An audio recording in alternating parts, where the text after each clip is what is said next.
Good morning friends. দেখুন আমি কোথায় এসেছি। ওহ, কি সুন্দর ঘ্রাণ এই ফুলগুলোতে। আহ, ঘ্রাণে পুরো এলাকা ময়ময় হয়ে গেছে।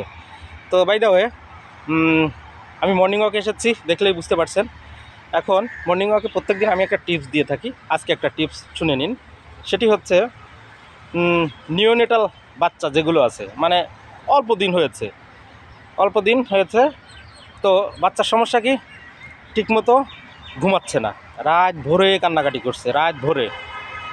তো এর কোনো পজিশন আপনি খুঁজে পাচ্ছেন না। আপনি নিয়ে গেলেন একজন শিশু বিশেষজ্ঞের কাছে।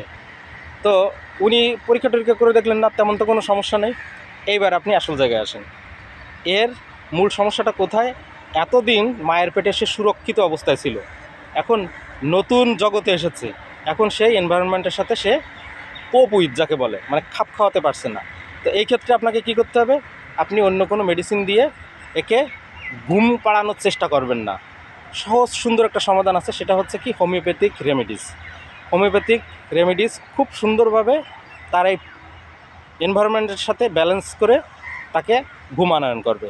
তো আপনারা নিকটস্থ কোনো ভালো রেজিস্টার্ড হোমিও ডাক্তার থাকলে অবশ্যই তার সাথে কথা বলবেন, তাহলে এই সমস্যার সমাধান অচিরেই পেয়ে যাবেন। তো ঠিক আছে, সবাই ভালো থাকবেন। এই দেখেন মর্নিং ওয়াকে আস্তে আস্তে লোকজন চলে আসছে। ছুটির দিন তো আস্তে আস্তে একটু দেরি করেই আসবে। তো সবাই ভালো থাকুন, সুস্থ থাকুন। শুভ সকাল।